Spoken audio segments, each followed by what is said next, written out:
पिछले भाग में कोई तो मेरे साथ दिल्ली से चंडीगढ़ के सफ़र में था जो शायद मेरे घर तक आ गया था। रात को जब मैं किचन में जा रहा था तो मेरे दोस्त शिवराम ने मुझे स्टोर में खींचा। शिवराम मेरे साथ था, उसके हाथों पर खून लगा था। हम दोनों डरे हुए थे, लेकिन मेरे मन में तो ये सवाल था कि क्यों शिवराम ने मुझे स्टोर में खींचा और वो फुसफुसा क्यों रहा था। लेकिन शिवराम का चेहरा सफ़ेद पड़ चुका था। वो इतना ज़्यादा डर चुका था कि उसके हाथ कांप रहे थे। उसे ऐसा देखकर मैं भी डर चुका था। अपने दोस्त को मैंने इतना डरा हुआ कभी नहीं देखा। मैंने उससे इशारों में पूछा कि आखिर क्या हुआ है। उसने बस इतना ही कहा, किचन में कोई तो है। मैं जानना चाहता था कि आखिर कौन है जो किचन में है। शिवराम का जवाब बहुत ही डराने वाला था। उसने कहा, वो कोई इंसान नहीं है। मैं भी सोच में पड़ गया था कि आखिर शिवराम कहना क्या चाहता है। मैंने उससे दोबारा पूछा। उसने तब पूरा किस्सा बताया। वो किचन में काम कर रहा था, तभी उसे एक परछाई नजर आई। वो सिर्फ एक परछाई थी। मैं खुद डर गया था। बिना किसी चीज के परछाई कैसे बन सकती है? उस परछाई की लाल आंखें थी।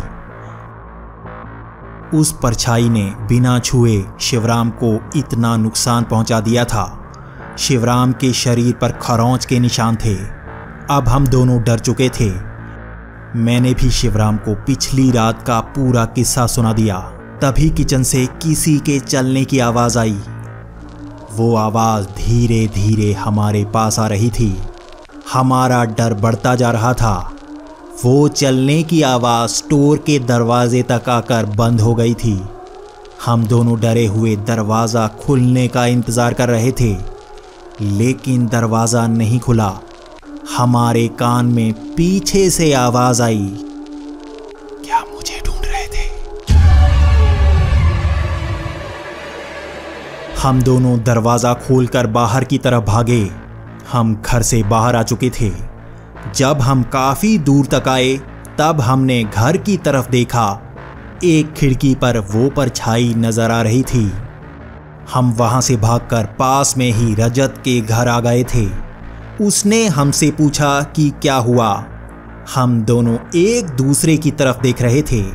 हमारे पास शायद उसके इस सवाल का कोई जवाब नहीं था, क्योंकि वो शायद हम पर यकीन नहीं करता। कुछ देर बाद जब हम दोनों थोड़े शांत हुए तो हमने रजत को बताया कि हमारे साथ क्या हुआ था। रजत इन बातों पर पूरा यकीन करता था, इसलिए उसने एकदम यही जवाब दिया कि ये कोई प्रेत है जो उनके पीछे पड़ गया है। लेकिन मैं जानता था ये कोई प्रेत नहीं था, क्योंकि प्रेत इस तरह से हमला नहीं कर सकते। कोई प्रेत इतना शक्तिशाली नहीं होता। कोई प्रेत इस तरह से बोल नहीं सकता। ये कुछ और ही था जिसका जवाब हमारे पास नहीं था। उस रात हम रजत के घर पर ही सो गए। अगले दिन हम तीनों मेरे घर आए। उसका दरवाज़ा वैसा का वैसा ही खुला था जैसे हम रात के वक्त खोल कर आए थे। जब हम घर के अंदर गए तो हम तीनों की आंखें फटी की फटी रह गई थी। किचन की दीवारों पर खरोंच के निशान थे, लेकिन सबसे ज्यादा डरावना तो दीवार पर लिखा था। दीवार पर हम तीनों के नाम लिखे हुए थे। हम तीनों डर गए थे कि यहाँ पर हम तीनों के नाम क्यों हैं। हम तीनों वहाँ से जल्द ही निकले। हम किसी तांत्रिक के पास तक नहीं जाना चाहते थे, लेकिन रजत जानता था कि हमें कहाँ जाना चाहिए। रजत हमें डॉक्टर अधीरा के पास ले गया था, जो एक प्रोफेशनल साइकेट्रिस्ट थे।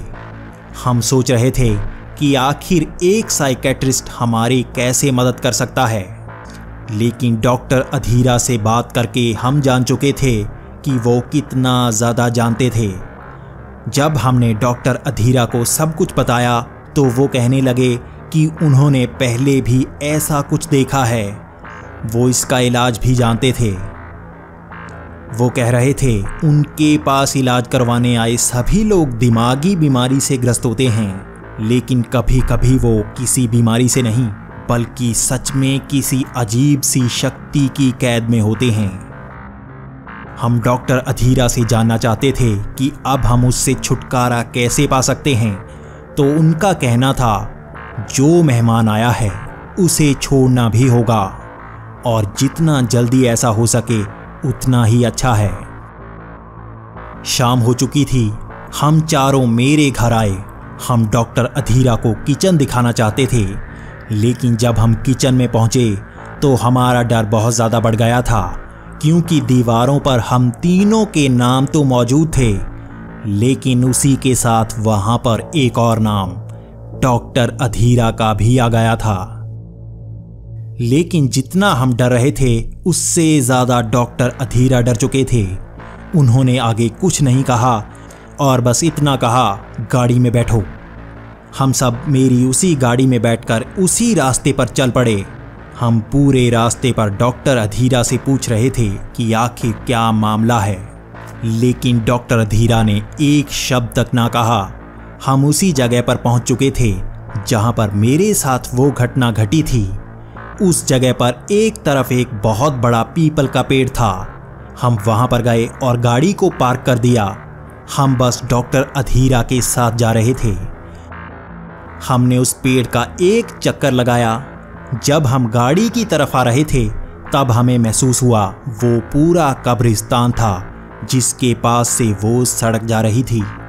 जब हम गाड़ी में बैठे तब जाकर डॉक्टर अधीरा ने बताया कि वो कोई साधारण प्रेत नहीं था, बल्कि एक पिशाच था जो गाड़ी के साथ घर तक आ गया था। वो बस उन सबको पिशाच बनाना चाहता था जिसका नाम दीवार पर लिखा था। हम सब मेरे घर आए। हमें बहुत शांति महसूस हो रही थी, जैसे कोई आफत को हम कहीं छोड़ आए हों। हम सबको भूख लग रही थी, इसलिए शिवराम खाना बनाने के लिए किचन में चला गया। डॉक्टर अधीरा और रजत को घर जाना था, वो दोनों बाहर चले गए। जब मैं उन्हें छोड़कर अंदर आया तो मेरे दिल की धड़कन बढ़ने लगी, क्योंकि किचन से खरोंचने की आवाज़ आ रही थी। मैं हिम्मत करके किचन में गया तो शिवराम एक छुरी से दीवार पर लिख रहा था। मैं बहुत ज़्यादा डर गया था।